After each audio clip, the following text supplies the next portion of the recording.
All right, so VPNs. I bet you're pretty curious about these. And honestly, who isn't these days? We all want that like extra privacy, especially when we're on public Wi-Fi or Yeah. trying to watch something that's blocked in our region, you know? Yeah. So you sent over some really cool articles on this, including that in-depth guide from the Electronic Frontier Foundation, the EFF. We'll definitely link that in the show notes for anyone who's interested. But our deep dive today is going to help us all figure out what VPNs really do. Separate fact from fiction and help you decide if there's something you actually need. Yeah, because they can seem like this magical privacy shield, Yeah. but it's important, to understand the nuances, the Yeah. limitations, Yeah. what they actually protect you from. Exactly. So first things first, what exactly is a VPN? So Think of it like this. It's an encrypted tunnel for your internet traffic. yeah. Every website you visit, every file you download, all of that data goes through this secure tunnel. That makes it much harder for anyone to see Yeah. what you're doing. It's there. Like a secret passageway for your data. Oh. So instead of your internet provider or that creepy guy in the coffee shop Wi-Fi seeing your every move is like, you're browsing from the VPN server's location. Exactly. From a website's perspective, you appear to be browsing from wherever that VPN server is located. So Yeah. if you're in New York, Right. but your VPN server is in the UK, websites will think you're across the pond. Oh, I get it. That's how people use VPNs to get around those geo restrictions Right. and watch shows that aren't available in their region. Right. Pretty clever. Yeah. But it also sounds like a good way to just protect your privacy, especially on public Wi-Fi, what we were saying. Absolutely. On a public network, Mhm. anyone with a little bit of know-how could potentially see your activity. Yeah. A VPN adds that extra layer of protection. Yeah. It makes it much more difficult for someone to snoop on your data. And Here's something that might surprise you. A few years back, the Federal Trade Commission, oh, the FTC, released this report that Mhm. revealed just how much data internet providers in the U.S. are sharing with third parties. Is a real eye-opener. A VPN can help prevent your ISP from seeing and sharing that kind of information. okay. So VPNs are sounding pretty good so far, but Another thing. I know their limitations, right? Like, what are some things VPNs don't do that we should be aware of? Right. It's important to understand that VPNs aren't some kind of magical invisibility cloak, for example. Yeah. While they shield your activity from your ISP, the VPN provider itself Yeah. can still see everything you're doing online. They're essentially acting as your new ISP. Interesting. So it's all about trust then. Right. Choosing a VPN provider that you believe will actually protect your privacy. Exactly. And that's something we'll delve into a little later, how to evaluate different providers and choose one that aligns with your needs and values. For sure. What about using a VPN at work? Does that give you more privacy? Not really. With a corporate VPN, Right. your employer can still see all your internet traffic. It's their network after all, unfortunately. Okay.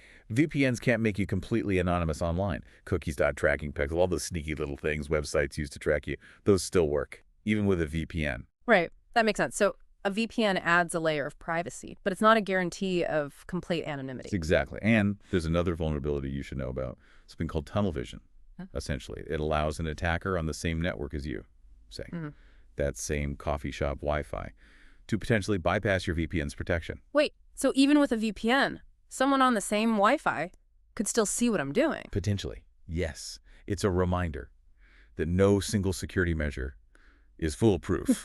But it's also important to remember that most websites now use HTTPS, which already encrypts your data. So the added benefit of a VPN on public Wi-Fi might not be as significant as you'd think, especially with this tunnel vision vulnerability out there. Gotcha. So this brings us back to the big question, do you actually need a VPN? It sounds like a lot of factors are at play here. It really depends on your individual needs and circumstances. For some people, the added privacy and security are definitely worth it. For others, it might not be necessary. Okay, so let's say you've decided that a VPN is the right choice for you. What are some situations where a VPN is particularly useful? One common scenario is circumventing censorship. Let's say you're on a restricted network, like at school, or you're traveling in a country with heavy internet censorship. Yeah. A VPN can help you bypass those restrictions and access the content you want. That makes a lot of sense. Accessing information freely is crucial, and a VPN can help with that in certain situations. What else? Are there other times when a VPN would be particularly helpful? Another common use case is accessing corporate intranets remotely. A VPN can provide that secure connection to your company's network, allowing you to work from anywhere, as if you were in the office. So it's not just about personal privacy. It can also be a valuable tool for work. Exactly. But it's important to remember that even in a work context, your activity on the corporate VPN is visible to your employer. Good point. So Okay. if you're working from home and browsing social media, your boss might still be able to see that. That's right. Transparency is key, even when using a VPN. And speaking of transparency, let's talk about how to choose the right VPN provider if you decide to go down that route. Okay, let's do it. So, okay, let's say I've weighed the pros and cons and decided, yep, a VPN is for me. How do I even begin to choose a provider? There are so many options out there. I know what you mean. It can be a little overwhelming. It really can. But there's some key things to look for that can really help you narrow down the choices and find a provider that's actually a good fit for you. Okay, so give me those key factors. What should we be paying attention to? So, first off, remember those marketing claims we talked about? Yeah. Don't just take those at face value. Dig a little deeper. Look at their privacy policy. What are they actually saying? Yeah. About how they handle your data? Do they have a clear and understandable explanation of their data collection practices? Okay.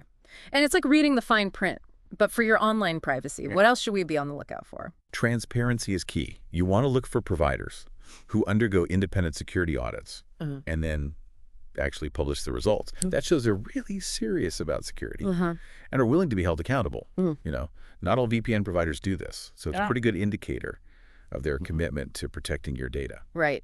If they've got nothing to hide, they shouldn't mind someone else taking a look. Right. So what about their business model? How do they actually make money? Oh, that's a good question. And a really important one.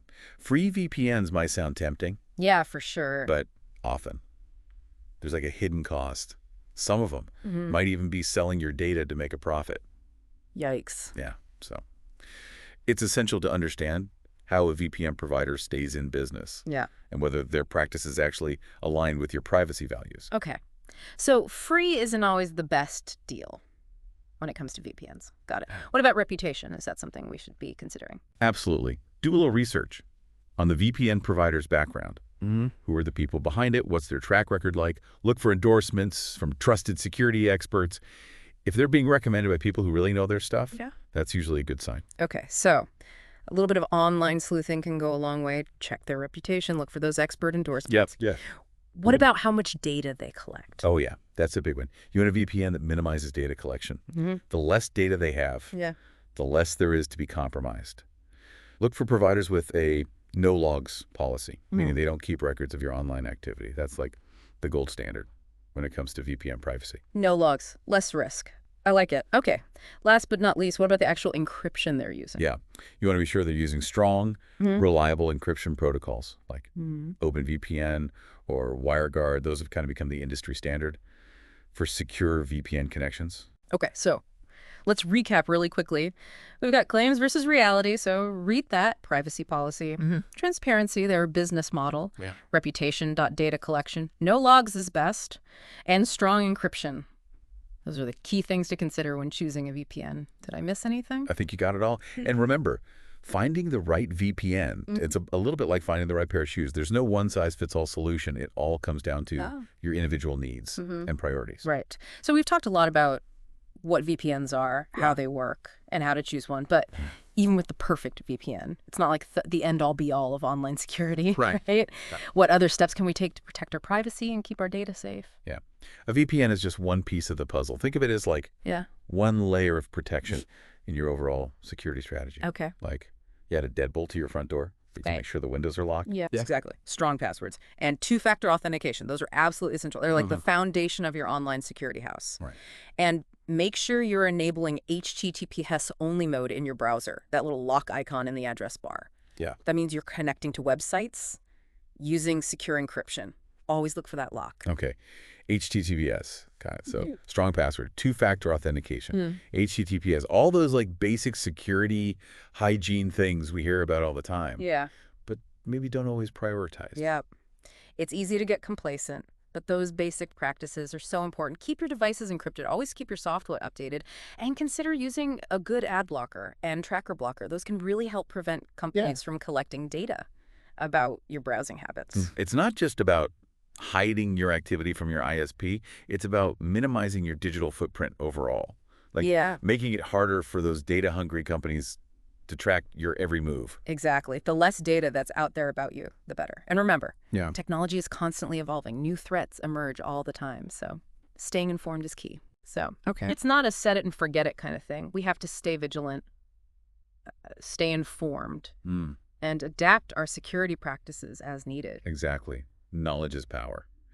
The more you understand about the tools and techniques available, the better equipped you'll be to navigate the digital world safely and securely. That's a great point. So for our listeners who want to dive deeper into all this and stay up to date, are there any resources you recommend? Absolutely. The EFF's Surveillance Self-Defense Guide is fantastic. It's packed with practical advice and tips on protecting your privacy and security online. They cover everything from password management to avoiding phishing scams to understanding your rights when it comes to data collection. That's the EFF guide you mentioned earlier. Yeah.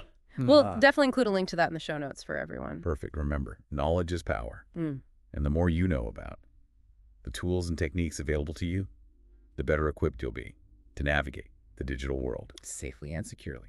All right, so let's take a step back for a moment. We've covered a lot of ground here, from the technical nitty-gritty of VPNs to the broader implications for online privacy. But something just occurred to me as we've been talking about all this, we've been focusing on individual users. But what about the bigger picture? What are the implications of VPN use on a societal level? It's a really interesting question. Yeah. The widespread use of VPNs does kind of raise some complex issues that we as a society need to think about. Like what? I'm curious. Well, for one thing, it potentially makes it harder for law enforcement to track online activity. That obviously has both pros and cons, right? Yeah. On the one hand, it could help protect the privacy of individuals who are engaging in, legitimate activities. Yeah. Especially in countries with repressive governments. Right. But on the other hand, it could also make it easier for criminals to operate anonymously online. That's a really good point. Yeah, it's a double-edged sword. More privacy for individuals, but also potentially more opportunities for those who want to exploit that anonymity. Exactly. It's a delicate balance. Yeah. And it's something that lawmakers and policymakers are really grappling with as VPN use continues to grow. There are no easy answers. Yeah. It feels like VPNs are almost a microcosm of the larger debates around privacy and security in the digital age. I think you're right. They highlight that tension between individual rights and collective security. And they really force us to confront these difficult questions about how we balance those competing interests. Yeah, definitely food for thought. This has been a really fascinating deep dive. I feel like we've learned so much about the technical aspects of VPNs, the potential benefits and risks, and now these broader societal implications. Yeah, it's been a pleasure exploring this topic with you. And remember, listeners, this is just the beginning of your VPN journey. There's always more to learn. So keep digging, keep questioning, and stay informed. Don't forget to check out the EFF's Surveillance Self-Defense Guide for even more in-depth information. It's a fantastic resource for anyone who cares about protecting their privacy and security online. Absolutely. Until next time, stay curious and stay safe. Well, folks, that wraps up our deep dive into the world of VPNs. We hope you found it insightful and empowering. As we've learned today, knowledge is power. And the more you understand about how these technologies work, the better equipped you'll be to make informed decisions about your own digital security and privacy. Thanks for joining us on this journey, and we'll catch you next time on The Deep Dive.